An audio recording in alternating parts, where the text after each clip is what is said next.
கர்த்தருக்கு ஸ்தோத்திரம். கர்த்தருடைய பரிசுத்த நாமத்துக்கு மகிமை உண்டாகட்டும்.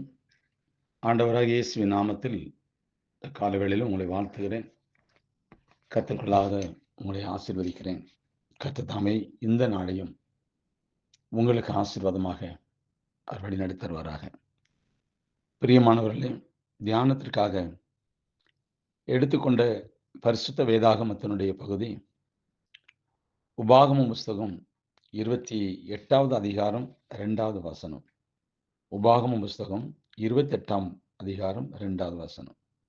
உன் தேவனாகிய கர்த்தரின் சத்தத்துக்கு செவி கொடுக்கும்போது இப்பொழுது சொல்லப்படும் ஆசீர்வாதங்கள் எல்லாம் உன்மேல் வந்து உனக்கு பலிக்கும். கர்த்தரின் சத்தத்துக்கு செவி கொடுக்கும்போது இந்த தலைப்பில் நாம் இந்த நாளில் தியானிக்க போறோம். புதிய ஏற்பாட்டு காலத்தில் ஆசீர்வாதங்களையும் நற்பலன்களையும் நிர்ணயிக்கும் விஷயங்கள் பணமோ, பொருளோ, காணிக்கையோ, பொருத்தனையோ, பக்தி செயல்களோ அல்ல.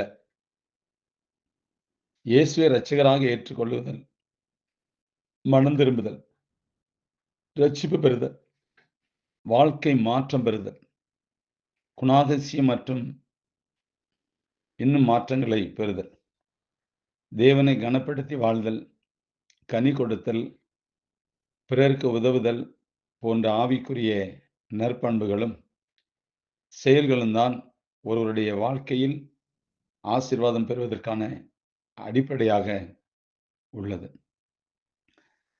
காணிக்கை கொடுக்கிறவர்களுக்கு உபாகமம் 28ஆம் அதிகாரத்தில் சொல்லப்பட்ட அற்புதமான ஆசீர்வாதங்கள் பலனாக கிட்டும் என்ற அறிவிப்பு கவர்ச்சியானது. கேட்கின்றவர்களின் காதுகளுக்கு அது இனிமையானது. ஆனால் இந்த அறிவிப்பு முழுக்க முழுக்க பொய்யானது. இது கர்த்தருடைய பரிசுத்தமான வார்த்தைகளை சுய ஆதாயத்திற்காக புரட்டுகின்ற ஒரு அனுபவம். இது வேத அடிப்படையை மாற்ற துணிகிற ஒரு செயல். ஏனென்றால் உபாகமம் 28ஆம் அதிகாரம் 1 முதல் 14 வரை உள்ள வசனங்கள் கர்த்தருடைய வார்த்தைகளின்படி வாழ்கின்றவர்களுக்கு எப்படிப்பட்ட நன்மைகள் கிடைக்கும் என்பதையே இந்த அதிகாரம் தெளிவாக நமக்கு போதிக்கின்றது. இஸ்ரவேல் மக்கள் தேவனுடைய கட்டளைகளுக்கும் கற்பனைகளுக்கும் நியமங்களுக்கும் தெளிவான ஆலோசனைகளுக்கும் கீழ்ப்படிந்து வாழ்ந்திட அழைக்கப்பட்டார்கள். தேவனுடைய சித்தப்படி அவர்கள் தேவ வார்த்தைகளுக்கு மதிப்பளித்து பயபக்தியோடு வாழ வேண்டும். அப்படி வாழ்ந்தால் அவர்களை தேவன் எல்லா நிலையிலும் பரிபூரணமான நன்மைகளினால் ஆசீர்வதிப்பார். இதுதான் உபாகமம் 28ஆம் அதிகாரம் கூறும் விசேஷித்த வார்த்தைகள். தேவ ஆசீர்வாதங்களை பெறுவதற்கு நாம் செய்ய வேண்டிய பல நல்ல ஆவிக்குரிய செயல்பாடுகளில் காணிக்கை கொடுத்தலும் ஒரு பகுதியாக இருக்க முடியும். ஆனால் காணிக்கை கொடுத்தால் மட்டுமே ஆசீர்வாதங்களை வரவழைத்து விடாது. ஒரு நல்ல வாழ்க்கை முறை வாழ்ந்து தேவனை கனப்படுத்துகின்றவர்களாக தேவன் வாக்களித்துள்ள நன்மைகளை ஜெப கட்டடம் கட்ட காணிக்கையாக கொடுத்தால் பெற முடியும் என்பது முற்றிலும் வேதத்திற்கு முரணானது, புறம்பானது. அப்படியாக அது காணப்படுது. பிரியமானவர்களே, இந்த நாளில் காணிக்கை கொடுத்தால்தான் ஆசீர்வாதம் அப்படிங்கிற இடந்த ஊழியக்காரர்களும் மாற்றிவிட்டார்கள், ஊழியக்காரிகளையும் மாற்றிவிட்டார்கள். ஆனால் தேவன் அப்படி சொல்லலை. காணிக்கை அவசியம்தான், வேதத்தில் எழுதப்பட்டிருக்குது. அது புதிய ஏற்பாடும் சரி பழைய ஏற்பாடும் சரி சொல்லப்பட்டிருக்கு. காணிக்கை கொடுத்தால்தான் ஆசீர்வாதம் அப்படிங்கிற இந்த ஒரு உபதேசம் இந்த நாட்களில் அதிகமாய் பரவிவிட்டது. நீங்க இப்படி கட்டடம் கட்ட கொடுத்தா கர்த்தர் உங்களை ஆசீர்வதிப்பார், இது கொடுத்தா ஆசீர்வதிப்பார், அது கொடுத்தா ஆசீர்வதிப்பார். எதை விதைக்கிறோ அதை ஒரு பக்கம் கிடைச்சிடும். நீ காணிக்கை விதைக்கும் போது அது எல்லாத்திலையும் கிடைக்கும்னு சொல்ல முடியாது. ஏன்னா புதிய ஏற்பாட்டுடைய உபதேசம் என்ன சொல்லுது, பழைய ஏற்பாட்டும் என்ன சொல்லுதை கவனிக்கணும். நீ உன் தேவனாகிய கர்த்தரின் சத்தத்துக்கு செவி கொடுக்கும் போது, இப்போ இப்பொழுது சொல்லப்படும் ஆசீர்வாதங்கள்லாம் வந்து சேரும், பலிக்கும். கர்த்தருடைய வார்த்தைக்கு செவி கொடுக்கணும்ல, கர்த்தருடைய வார்த்தையை கீழ்ப்படியணும்ல, கர்த்தருடைய வாழ்க்கையில அபியாசப்படுத்தணும்ல, கர்த்தருடைய வார்த்தைக்கு அர்ப்பணிக்கணும்ல, கர்த்தருடைய வாழ்க்கையை முழுமையா நம்முடைய வாழ்க்கையில வாக்குத்தத்தமாக அதை சுதந்திரிக்கணும்ல. அந்த வார்த்தை என்ன சொல்லும்? இதை செய்ய, இதை செய்யாத அப்படின்னு சொல்லும்.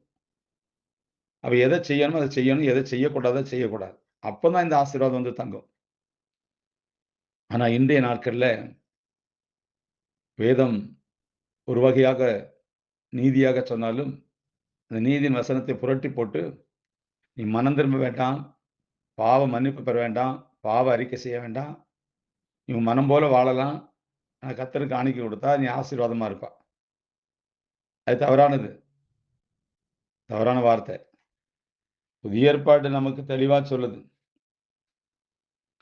ஆசீர்வாதங்களை பெறுவதற்கு பலன்களையும் நிர்ணயிக்கும் விஷயங்கள்ல பணமோ, பொருளோ, காணிக்கையோ, பொருத்தனையோ, பக்தி செயல்களோ அல்லது இயேசுவை இரட்சகராக ஏற்றுக்கொள்ளுதல், மனம் திரும்புதல், ரட்சிப்பு பெறுதல், வாழ்க்கை மாற்றம் பெறுதல், குணாதிசய மாற்றம் பெறுதல், தேவனை கனப்படுத்தி வாழுதல், கனி கொடுத்தல், பிறருக்கு உதவி செய்கிறது. இந்த ஆவிக்குரிய நற்பண்புகள், நல்ல செயல்கள் ஒருவருடைய வாழ்க்கையில வேணும். இதெல்லாம் செய்ய வேண்டாம், காணிக்கை கொடுத்தா கர்த்தர் உங்களை ஆசீர்வதிப்பார் என்கிற இந்த தவறான உபதேசங்களை கேட்காதங்க, கொடுக்காதங்க, கவனமா இருங்க. ஏன்னா உங்களுடைய உழைப்பின் பலனை, அது உண்மையான உழைப்பின் பலனை, நீங்க வேர்வை சிந்தி உழைக்கிற உழைப்பின் பலனை கர்த்தருக்காக காணிக்கையாக கொடுக்கும்போது, அது நிச்சயமாகவே ஆசீர்வதிப்பார். அது கர்த்தர் உங்களுடைய உள்ளத்துல ஏவப்பட்டு, அது நீங்க மனம் திரும்பி ரட்சிக்கப்பட்டு, பரிசுத்தமான ஒரு வாழ்க்கைக்கு ஒப்புக் கொடுக்கப்பட்டு, அர்ப்பணிக்கப்பட்டு, பிறருடைய நலனை கருதி, நல்லதை செய்து, அப்ப அதுல தேவனுடைய பிரமாணங்கள் வருது. அப்படி நீங்க செய்யும்போது, கொடுக்கும்போது கர்த்தர் உங்களை நிச்சயமா ஆசீர்வதிப்பார். ஆனா இன்னைக்கு அப்படி இல்ல. உலகத்துல இருக்க எல்லா பாவிகளும், துன்மார்க்கனும், கள்ளனும், கொள்ளைக்காரனும், கற்பழிக்கிறவனும், கொலைகாரனும் இன்னைக்கு காணிக்கை கொடுத்தா கர்த்தர் ஆசீர்வதிப்பாரா? அது பாவம். சாப காணிக்கை. உண்மையான மனம் திரும்பி ரட்சிக்கப்பட்ட பின்பு பரிசுத்தம் ஒரு வாழ்க்கையில் வரும்போது பரிசுத்த தேவன் அங்கே வாசம் பண்ணுவார்.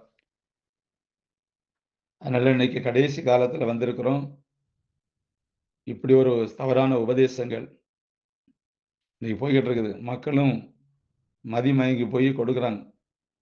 வேதம் தெளிவாக சொல்லுகிறது, ஊழியக்காரனுக்கு லேவிக்கு இந்த பூமியில ஒண்ணுமே இருக்கக்கூடாது.